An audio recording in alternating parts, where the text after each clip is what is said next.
L'actualité dans cette édition, inauguration du barrage de Samandéni, troisième barrage important du Burkina Faso. C'est un outil de développement qui fait la fierté de toute une nation. Les attentes sont nombreuses de l'infrastructure hydraulique pour la sécurité alimentaire et la croissance du produit intérieur brut. Le président du Faso procède à l'ouverture des vannes ce matin. On en parle largement dès le début de ce journal. Plus de 400 techniciens d'agriculture mis à la disposition du monde rural par le centre agricole polyvalent de Matourkou. De nouvelles compétences qui s'engagent à relever le défi de l'entrepreneuriat agricole pour la promotion d'une agriculture burkinabé plus compétitive. On voit cela dans quelques instants. Et puis les défis de l'entrée en vigueur de la monnaie unique ECO pour l'économie burkinabé. C'est le thème d'une conférence publique animée par le Centre d'analyse des politiques économiques et sociales. Il s'agit de mettre les acteurs économiques au même niveau d'information sur les conséquences de la monnaie unique de la CEDEAO.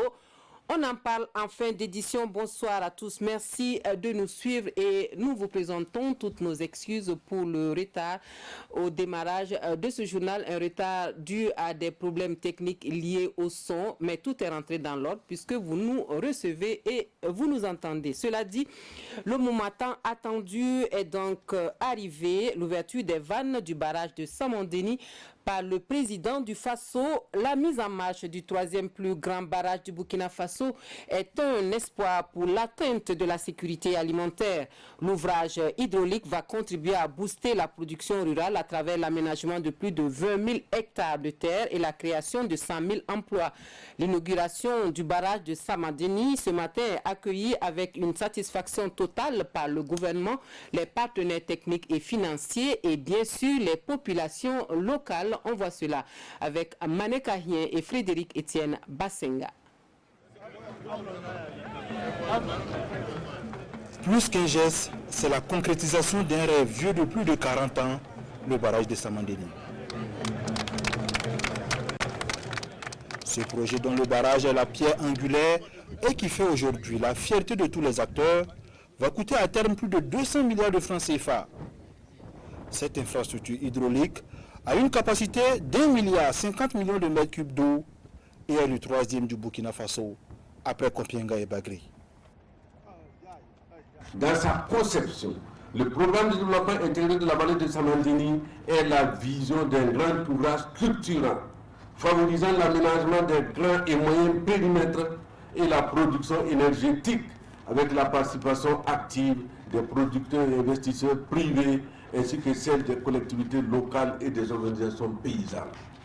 L'objectif global du programme est d'accélérer la mobilisation des ressources en eau en vue de booster le développement socio-économique et culturel de la haute et moyenne vallée du monde, d'assurer la croissance du secteur rural, de renforcer la sécurité alimentaire, de protéger l'environnement et de développer le secteur agro-industriel et touristique. Des objectifs qui ne laissent pas indifférents les populations bénéficiaires, même celles affectées par le projet. Au-delà de la révalorisation des mesures d'accompagnement pour leur délocalisation, elles appréhendent aujourd'hui cet atout catalyseur de l'amélioration de leurs conditions de vie. La poule qui picore auprès du mortier ne pourra jamais se lasser de dire un grand merci au pilon. La cérémonie d'inauguration de ce bijou économique qu'est le barrage de Samandéni, premier pôle de croissance de la région de Haut-Bassin, est aussi l'occasion pour nous de vous soumettre un certain nombre de doléances importantes pour enclencher un développement véritable, un développement économique véritable dans la région.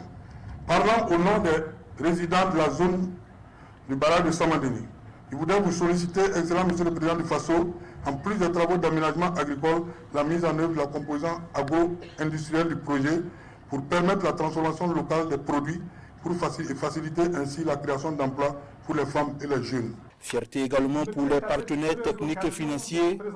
Ils sont 8 qui ont mis la main à la poche pour donner forme à ce projet. Au regard des résultats, ils prennent l'engagement de poursuivre leur accompagnement. C'est à la fois un insigne honneur et un immense plaisir pour nous tous, partenaires techniques et financiers ici présents, de nous retrouver aujourd'hui à vos côtés pour l'inauguration du barrage de Samandéni, projet emblématique sur lequel beaucoup d'espoirs sont fondés, en particulier par les populations des Hauts-Bassins et de la boucle du monde. Excellences, Monsieur le Président du Faso, Mesdames et Messieurs, soyez assurés que la BADEA et le groupe de coordination seront toujours à vos côtés pour contribuer au financement des projets et programmes prioritaires de votre pays conformément à vos exigences de développement. Le président du Faso poursuit son œuvre en offrant du matériel aux petits pêcheurs du barrage après avoir félicité les personnes qui ont vu leur mérite reconnu par la nation. Roch-Marc Christian Kaboré visite également la centrale électrique qui produit 18 gigawattheures par an. Et à l'issue de la cérémonie d'inauguration, le président du Faso s'exprime sur l'infrastructure hydraulique de grande valeur pour le Burkina Faso, selon Roch-Marc Christian Kaboré, qui dit toute sa fierté de l'ouvrage. Pour le chef de l'État burkinabé, c'est un projet structurant qui va permettre au village, à la région et à tout le pays de faire un bond en avant. Nous écoutons le président du Faso.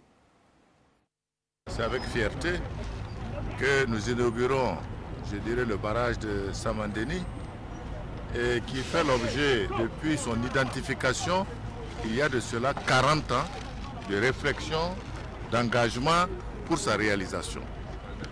Je voudrais profiter de l'occasion pour me donner, pour saluer la mémoire et l'engagement de Salif Diallo, qui a fait de ce projet, je dirais, un projet passionné pour lui. Il s'est battu tout le temps qu'il était au ministère pour que ce projet soit réalisé, et aujourd'hui il est réalisé. On lui doit donc de reconnaître le travail qu'il a fait à ce niveau. Je voudrais dire également qu'au-delà du barrage, Samandéni est devenu un pôle de développement pour notre pays. Parce que d'une part, nous avons des projets hydro-agricoles qui vont se développer sur 21 000 hectares. Nous avons également l'hydroélectricité qui va permettre de fournir le courant dans cette zone. Et nous avons des activités de pêche, sans oublier la création du pôle industriel qui va s'occuper de la transformation de nos produits. Donc c'est pour dire, c'est un projet structurant. Certainement, ça a engagé beaucoup de conséquences, aussi bien financières, mais également aussi bien pour les populations qui vivaient dans cette zone. Et je voudrais également profiter du micro pour remercier les populations pour leur sagesse, pour leur sens du dialogue, qui nous ont permis vraiment de travailler à faire en sorte que ceux qui ont subi les conséquences de ce gros projet puissent être dédommagés. Et comme vous l'avez appris, le budget national a investi plus de 30 milliards dans cette activité-là. Dédommagement, construction d'infrastructures sociales, économiques et de santé. Donc c'est pour dire que nous sommes fiers. Je voudrais saluer tous nos partenaires qui ont fait l'effort de venir participer à l'inauguration de ce projet pour lequel ils ont participé au financement. Samandéni, c'est le troisième plus grand barrage du Burkina Faso après ceux de Kompienga et Bagré. Le barrage de Samandéni, donc, dont les travaux de construction ont été lancés en 2008 et qui vient d'être inauguré ce matin par le président du Faso, a une capacité de plus d'1 milliard de mètres cubes. Sa mise en eau effectuée en 2017, il a atteint en 2018 son taux de remplissage à 100%. C'est une infrastructure appelée donc à jouer un rôle déterminant dans l'atteinte de la sécurité alimentaire au Burkina Faso et qui présente diverses opportunités d'affaires. Voici pour vous le barrage de Samandéni dans une présentation de Moussa Tamboura et Ismaël Saturné Paris. C'est une étendue d'eau qui va jusqu'à 50 km de long, d'une hauteur maximale de 23,90 mètres et d'une longueur totale en crête de 2900 mètres. Le barrage de Samandéni a une capacité de 1,50 milliard de mètres cubes d'eau et une digue de 3 km. Lancé en 2010, c'est finalement en 2012 que les travaux de l'ouvrage démarrent. Financé à 62 milliards de francs CFA, aujourd'hui, l'infrastructure est à terme. Le barrage, il est constitué de trois principaux ouvrages. Il y a l'évacuateur de crue, il y a la digue, et il y a l'ouvrage central. L'ouvrage central qui est constitué de la tour et du chenal de sortie et des bassins de dissipation. Et derrière moi, il y a 2 bâtiments. Le premier bâtiment, c'est l'usine hydroélectrique. Le deuxième bâtiment, c'est le poste de transformation de l'usine. Cela fait 2 ans déjà que le barrage de Saman-Denis est plein. Un évacuateur de crue ou déversoir est érigé pour frayer un passage à l'excédent d'eau. Ça fait 30 ans que je travaille dans le domaine du génie civil. C'est la première fois dans ma vie que je construis un barrage et qui se remplit vraiment juste après la mise en eau. C'est-à-dire que ça, c'est une très bonne chose. Je suis très satisfait de ça. L'un des objectifs majeurs de la réalisation du barrage de Saman-Denis est la promotion des activités génératrices de revenus. Ce barrage, il est à but multiple. La première, c'est l'irrigation, comme vous voyez. Par là, on va faire sortir de l'eau en période sec. On va donner à la population les eaux pour pouvoir irriguer leurs champs. Le deuxième but, c'est la production d'énergie électrique. Donc c'est par là aussi où on va sortir l'eau à travers les conduites usinières et faire tourner les turbines et après produire l'énergie électrique. Le troisième but, c'est l'eau potable. Le quatrième but, c'est la pêche. Comme vous avez vu, déjà la pêche, il a déjà commencé. Nous sommes ici à la tour de contrôle du barrage de Saman-Denis. C'est dans ce bâtiment que toutes les installations sont pilotées. 17 vannes pour desservir l'eau en temps opportun. Le tout commandé par cette armoire. C'est dans cette armoire où on manipule automatiquement l'ouverture et la fermeture de l'ensemble des vannes. Donc cette tour, il fait à peu près, c'est un bâtiment de 10 étages, hein, c'est vraiment un grand bâtiment. Donc pour y accéder, on a réalisé une passerelle, c'est ce qu'on appelle la passerelle. C'est comme un pont pour entrer à l'intérieur de la tour. Selon les ingénieurs, la réalisation du barrage de Saman-Denis ne s'est pas faite sans difficulté. Cela à cause notamment des exigences de l'infrastructure. Les difficultés qu'on a rencontrées, d'abord, c'est le ciment. Donc le ciment, nous étions obligés de l'acheminer depuis la Côte d'Ivoire. Le deuxième problème qu'on a rencontré, c'est la température du béton. Le béton c'est-à-dire on avait une exigence qui est de 25 degrés de température. Et pour avoir cette exigence, il fallait installer un chiller, c'est-à-dire comme un frigo qui refroidit l'eau de gâchage. Le barrage de Saman-Denis se veut un pôle d'attraction, une zone de tourisme par excellence, foi des responsables. Déjà, l'engouement pour la pêche est bien évident.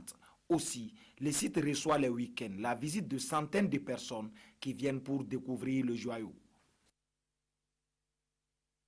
Et comme vous l'avez compris, la mise en œuvre de l'exploitation du barrage de Saman-Denis comprend un volet halieutique et le gouvernement compte bien donc s'appuyer sur ce volet pour lutter contre la pauvreté. Et cela passe par l'accompagnement des acteurs de la pêche. La pêche au barrage officiellement ouverte depuis décembre 2018 donne motif de satisfaction et en moins d'1 an d'exploitation, plus de 900 tonnes de poissons sont sorties des eaux du barrage et l'activité n'a de cesse de créer des emplois à Bama comme à Bobo-Dioulasso. L'on marque un arrêt sur cet aspect avec Kassoum Milogo et Amadou Lougué. Dioulasso, mais aussi à Bama, de véritables marchés à poissons dans les carrefours. Progressivement, le poisson congelé importé fait place aux poissons pêchés dans le barrage de Saman-Denis. J'achète les carpes congelées là, 1500, 1750. Mais ici, on nous donne les carpes à 1000 francs. Donc, moi-même, j'ai traversé toute la ville. Je suis au secteur 31. Donc, je viens m'approvisionner pour la semaine ici. Ça, vraiment, je ne conseille pas à toutes les populations de Burkina de consommer poisson congelé. Je préfère poisson naturel de Burkina Faso, ce qui est produit au Burkina. Des carpes, des capitaines, des silures, une diversité d'espèces. Il y en a également de toutes les formes et les prix aussi diffèrent d'une espèce à l'autre. Voilà mon capitaine que je vends, c'est 13 kilos. Mais on vend ça à 3500 par kilo. Les carpes là, le plus gros fait 1500, le plus petit aussi fait 1000 francs le kilo. Nous allons à la rencontre des pêcheurs du barrage de Saman-Denis. Du matin au soir, des va-et-vient ininterrompus des pêcheurs et des clients.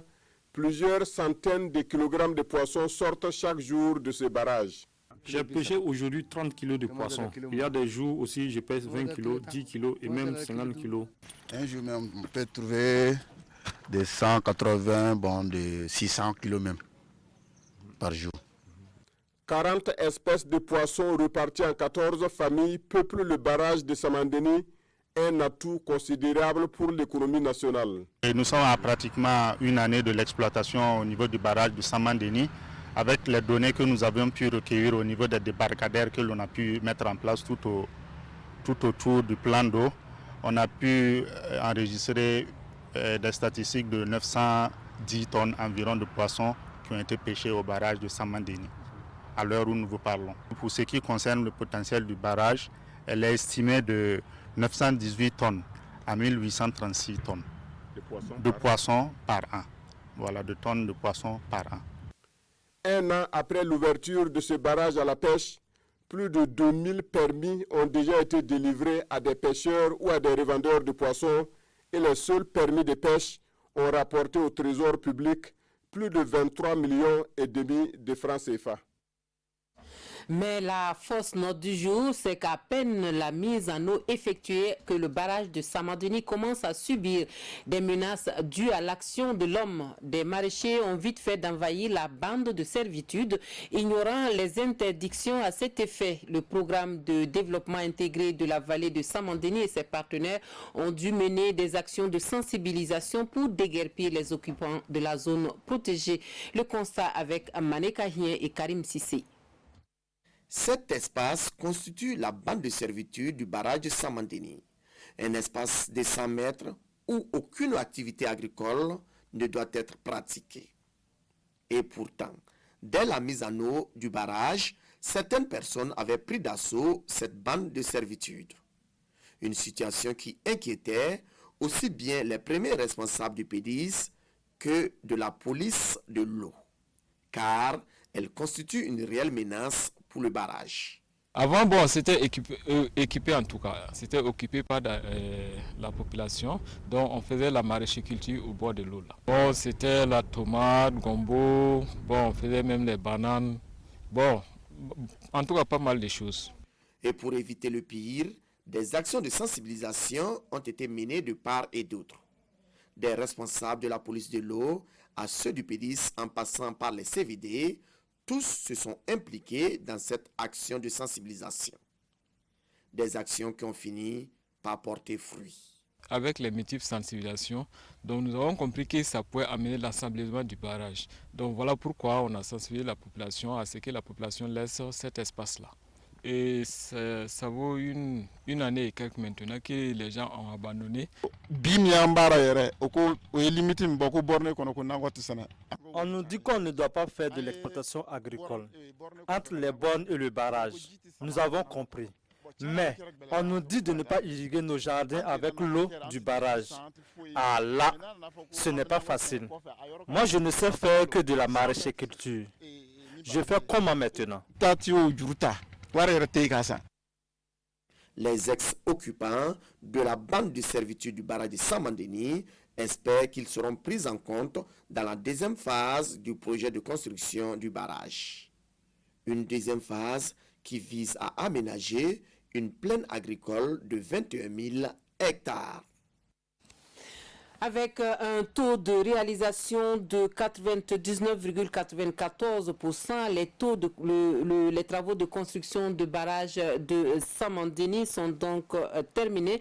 Place maintenant aux aménagements hydro-agricoles et halieutiques pour permettre les activités de production agricole et la pêche. Et la route reste un élément clé pour l'atteinte des objectifs de rentabilité. Si le tronçon Sungalo-Dara, auberge de barrage donc est couvert de bitume, c'est un calvaire pour parcourir la distance Bama-Sungalo-Dara. Constat pour nous par Drissa Traoré, Siriki Milogo et Karim Sissi. Bafon de Séguiri, un des villages rattachés à la commune de Bama, d'une superficie de 180 hectares. Ce site va accueillir les aménagements hydro-agricoles. Mais en attendant, les travaux préparatoires vont bon train. Et ici, il s'agit de trouver la bonne terre pour le nivellage. Vu que nous devons chercher le bon sol pour les remblais, si toutefois nos levées topo nous recommandent, donc il faut qu'on trouve les sols qui répondent aux spécifications qui sont prévues dans le marché. On est là pour prélever le sol, pour aller étudier, pour faire des analyses dans le cadre de notre travail. Adama Si est un habitant du village de Séguéré. Il attend avec beaucoup d'espoir la fin de l'aménagement. En tout cas, j'avais presque 11 et quelques hectares dedans. Et dans les 11 hectares, là, il y avait des arbres, j'avais la banane et tout. Mais comme ça a été abattu, on prie Dieu que si le travail finisse, que les superficies qui étaient aménagées, qu'on gagne quelques-uns pour travailler avec eux. Nyegema, un autre village rattaché à la commune de Bama. Dans ce village, 600 hectares sont prévus pour être aménagés. Le débroussaillage du site est terminé et l'on s'affaire au traçage des pistes d'accès au périmètre. Le barrage de Samandeni va donner un coup d'accélérateur au secteur agricole avec la possibilité d'aménager plus de 1000 hectares de superficie agricole. Voilà, avec donc plus de 20 000 hectares de terres aménageables, ce sont d'importantes réalisations hydro-agricoles qui sont en perspective. Mais en attendant la phase concrète des aménagements, les activités préparatoires se déroulent sur le terrain. C'est le constat fait pour nous sur quelques sites, donc avec Moussa Tamboura et Kadou Romenki, avec donc un taux de réalisation de 99,94%. Les travaux de construction du barrage de Samandeni sont donc bel et bien terminés. Place maintenant aux aménagements hydro-agricoles et halieutiques pour permettre les activités de production agricole et la pêche. Et la route reste un élément fondamental dans l'atteinte des objectifs de rentabilité. Et si le tronçon Sungalodara aux berges du barrage est couvert de bitume, c'est un calvaire pour parcourir la distance Bama-Sungalodara. Constat fait pour nous par Drissa Traoré, Siriki Milogo et Karim Sissé. C'est la principale voie qui mène au barrage de Samandeni. Une voie longue de 25 km qui part de Bama jusqu'au site du barrage. Pour l'instant, seulement 9 km de cette chaussée est revêtue de bitume. Et ce sont plus de 2 milliards de francs CFA qui ont été mobilisés pour le bitumage de ce tronçon.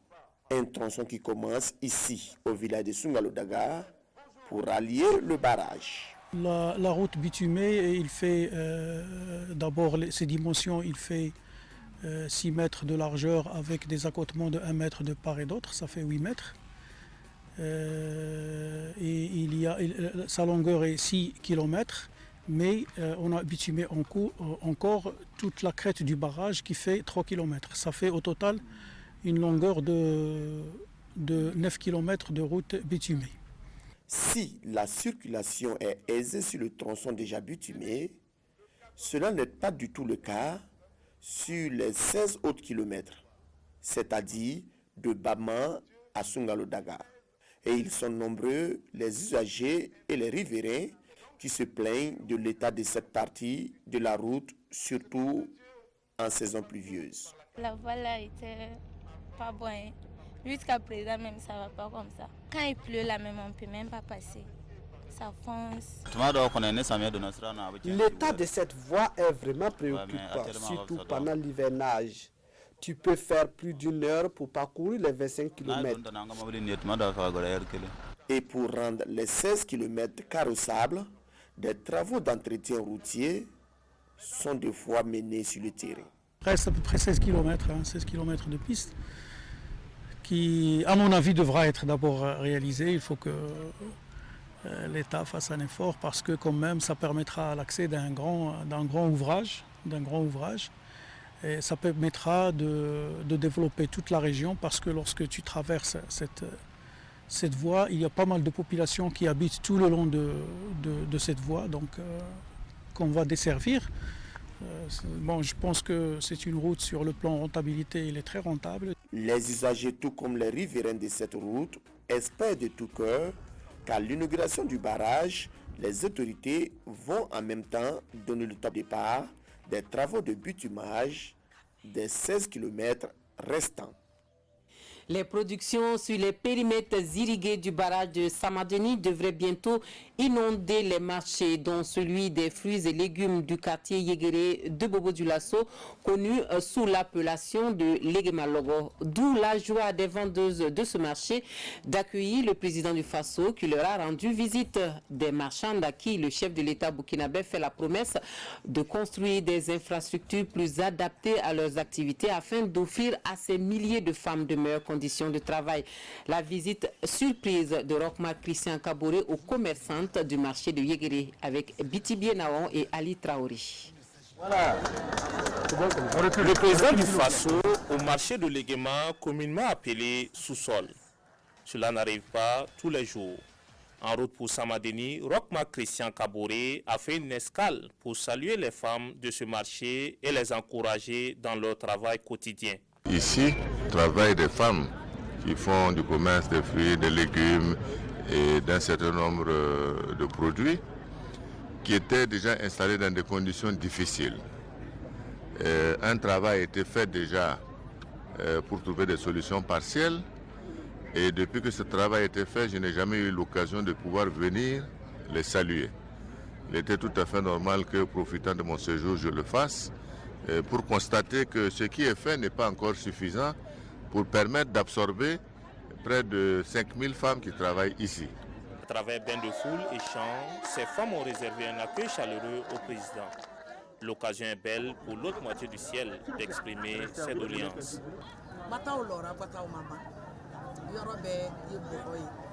Nos hangars ne sont pas achevés, le marché non plus, à telle enseigne que ça ne peut pas accueillir plus de clients.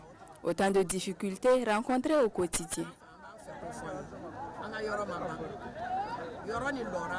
J'ai pris l'engagement de faire en sorte que nous puissions construire, je dirais, une zone supplémentaire pour leur permettre de travailler dans de meilleures conditions. Et donc c'est pour cela que je suis venu visiter pour voir les terrains qui restent et nous allons essayer de les accompagner dans la réalisation de leurs projets. C'est sur ces promesses que le chef de l'État a repris la route de Samadeni pour l'inauguration du barrage. Voilà ce que l'on pouvait dire de l'inauguration du barrage de Samadeni qui est intervenu ce matin. Inauguration présidée par le chef de l'État. Et ce ne sont pas les compétences qui feront défaut pour la suite de l'exploitation du barrage de Samadeni. Le centre agricole polyvalent de Matourkou met à la disposition du monde rural plus de 400 nouveaux techniciens d'agriculture qui s'engagent à relever le défi de l'entrepreneuriat agricole. La promotion 2019 du centre affiche sa volonté d'accompagner le gouvernement dans la promotion d'une agriculture durable et compétitive pour l'atteinte de la sécurité alimentaire. La cérémonie de sortie de promotion avec Bitibie Naon et Karim Sissi. 448 nouveaux agents prêts à servir le ministère en charge de l'agriculture. Une promotion composée de diverses compétences, à savoir les agents techniques d'agriculture, techniciens supérieurs d'agriculture, ingénieurs option vulgarisation des techniques agricoles, ingénieurs d'agriculture, conseillers d'agriculture et ingénieurs pédologues. Les matières phares, c'est l'organisation du monde rural et également l'ingénierie de formation. Donc ça veut dire que nous sommes aptes maintenant à dispenser des formations de qualité. Nous sommes également aptes à pouvoir organiser les différentes structures du milieu rural. Investir dans les jeunes et les femmes, gage d'un développement durable de l'agriculture. Tel est le thème de cette sortie de promotion. Un thème qui vise à accompagner les jeunes et les femmes en vue d'assurer une agriculture porteuse d'espoir. Vous êtes parmi une étape importante de votre vie. Je puis dire que la vraie vie professionnelle commence maintenant. Je vous invite à l'abnégation au travail et au travail bien fait. Pour le ministre en charge de l'agriculture, ces lauréats qui effectuent officiellement leur sortie vont apporter un nouveau souffle à son département. Un département résolument engagé dans la lutte contre la faim et la pauvreté. C'est en 1963 que le CAP polyvalent de Matourkou a ouvert ses portes. De cette date d'ouverture à nos jours, cette école a formé plus de 8000 agents.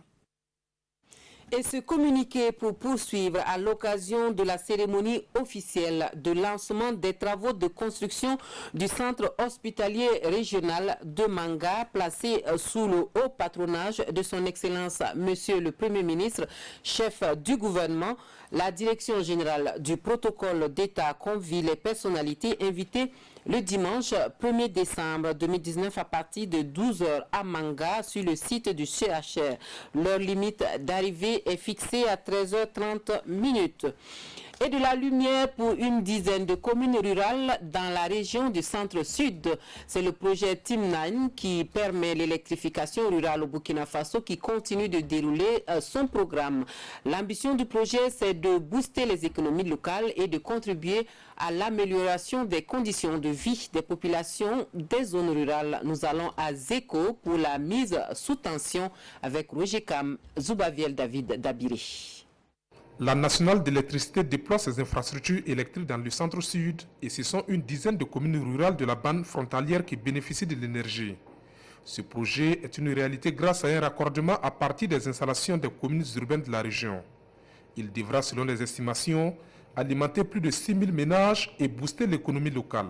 Nous avons nos frères qui partent au Ghana pour apprendre à chouler. Et après avoir terminé, ils restent là-bas. Ils ne reviennent plus. Et ça nous fait de moins.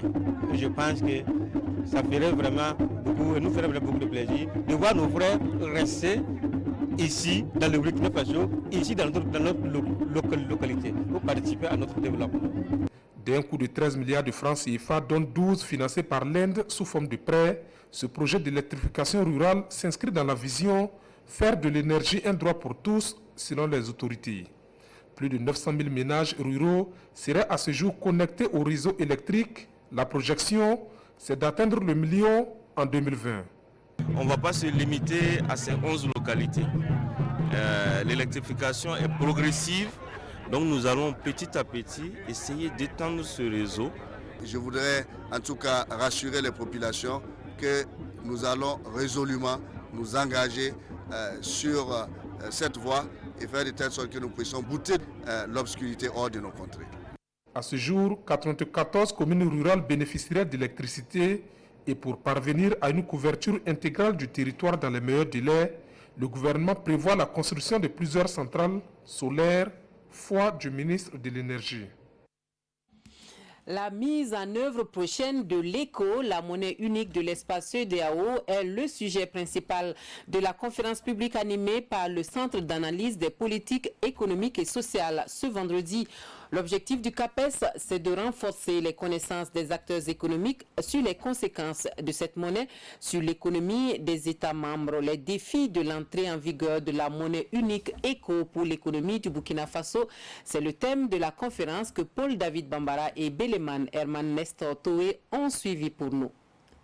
Les acteurs du monde économique renforcent ici leurs connaissances sur les conséquences et les implications du projet de monnaie unique de la CEDEAO. L'initiative est du Centre d'analyse des politiques économiques et sociales, CAPES, et vise à édifier ces acteurs sur les enjeux de l'entrée en vigueur de l'ECO pour l'économie burkinabé. Il était du devoir du CAPES, qui est un centre d'analyse des politiques économiques et sociales, de parler de cette monnaie-là, parce que, comme vous le savez, la monnaie est quelque chose de très important dans l'économie. Et si elle doit intervenir et que les gens ne sont pas au courant de ce qui se passe, ça peut vraiment être une surprise, alors qu'il y a un certain nombre de comportements qu'il va falloir changer avec cette nouvelle monnaie. Les fondements qui président la mise en place de la monnaie unique, son impact sur l'économie des 15 pays de la CEDEAO seront abordés au cours de ces échanges. Le premier critère qu'on a en vue et qui marquera fortement les choses, c'est le régime d'échange, c'est-à-dire les arrangements monétaires que la Banque centrale qui va gérer cette monnaie va avoir avec les autres monnaies. Donc dans le cas du franc CFA, c'était un régime d'échange fixe. Ça veut dire à chaque fois quand on voulait convertir l'euro, c'était à 655,957 francs CFA. Mais désormais avec l'ECO, ça va changer, ça va évoluer dans le temps. Tout va dépendre des conditions de l'économie. C'est ça qui va faire la différence. Les défis de la mise en œuvre de l'ECO restent le changement de comportement afin que cette monnaie commune soit bénéfique à l'économie burkinabé et à celle des autres pays, foi des spécialistes. Une préoccupation à présent, comment promouvoir l'industrie culturelle et touristique burkinabé durement touchée par l'insécurité. Les acteurs de la culture et du tourisme, de l'administration publique et privée réunis à Koudougou réfléchissent à des réponses à cette question. Les différentes difficultés et contraintes sont mises sur la table des discussions. Précision Bernard Kombelem, Amadou Marcel To. Le monde de la culture et du tourisme burkinabé en conclave dans la cité du Cavalier Rouge. À cette rencontre de Koudougou, administration publique et acteurs privés entendent rompre avec toute mauvaise pratique qui entrave le développement de ces secteurs. Pour y arriver, le premier responsable du département joue la carte de la cohésion. L'État est un accompagnateur du secteur privé à qui il offre toutes les facilités possibles pour l'épanouissement de son secteur. J'attends donc que les fonctionnaires de l'administration culturelle ne soient pas dans des rapports conflictuels avec les acteurs privés du secteur de la culture et du tourisme, parce que ce sont ces acteurs privés qui créent la richesse. La contribution des industries culturelles et touristiques au développement local dans un contexte d'insécurité est également au centre des échanges. Un défi à relever de manière collective selon le secteur privé. C'est ce que le gouvernement nous demande au secteur de la culture et du tourisme. Nous, acteurs non étatiques, nous avons notre part de responsabilité, mais pour que cela soit traduit en chiffres financiers, en chiffres d'emploi et en audimat pour le rayonnement international du Burkina, nous avons plus besoin d'accompagnement et d'écoute de la part de l'administration à qui le gouvernement confie de mettre en œuvre la politique gouvernementale. Pendant 2 jours, les différentes parties à cette rencontre vont par ailleurs échanger autour des nuits atypiques de Koudougou et des stratégies pour une économie culturelle et touristique résiliente. Et les organisateurs du festival Djidjoro Bouri Tisgo font le bilan de l'édition 2019 de la manifestation qui s'est déroulée du 22 au 24 novembre dernier à Ouagadougou. Un rendez-vous qui a drainé des troupes traditionnelles et des personnalités culturelles du Ghana et du Naouri. Exposition de tenues traditionnelles, danse et musique sont les temps forts de l'événement qui s'est déroulé au Sénaza. Omar Zombré pour les détails. Quand un riche pan de la culture Kassena rayonne au-delà de son territoire.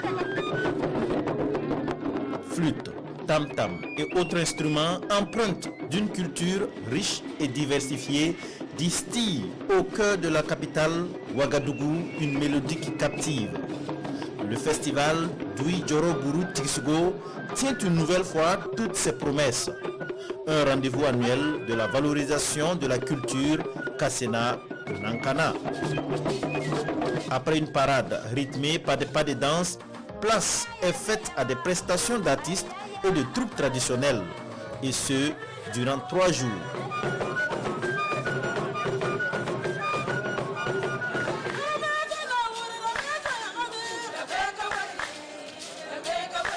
L'objectif affiché par les initiateurs de cet événement culturel, c'est la sauvegarde des valeurs et la promotion du patrimoine culturel et touristique du Naouri. L'événement gagne en maturité au fil des années. C'est l'événement de tous les Kassena Nankana pour promouvoir cette riche culture. Parce que nous avons une très riche culture, mais qui est en train de perdre beaucoup de choses. Ce n'est pas la faute à quelqu'un, c'est le développement du monde même qui est comme ça. Les petits sont mangés par les grands. Donc nous sommes une culture qui d'habitude ne se montre pas, et quand vous ne vous montrez pas, ça s'effrite au fil des ans. Donc le travail est en train de prendre de l'ampleur, et nous saisissons l'occasion pour inviter tous les autres fils et filles et tous les Kassena Nankana par alliance, et ainsi que nos parents à plaisanterie, à nous rejoindre. Occasion pour les parrains du festival, le ministre des Sports, Daouda Azupiou, et l'avocat Bouba Yagibou d'en appeler à l'union sacrée autour des valeurs qui fondent le Naouri, mais aussi à une forte mobilisation pour faire bouger les lignes sur les chantiers du développement de la province. Voilà, et c'est donc sur ces sonorités Kassena et Nankana que je prends congé de vous. Merci d'avoir suivi les actualités de cette édition. Christine Koulibaly vous retrouve à 22h30 pour la synthèse des actualités sur la télévision du Burkina. Très bonne soirée à tous.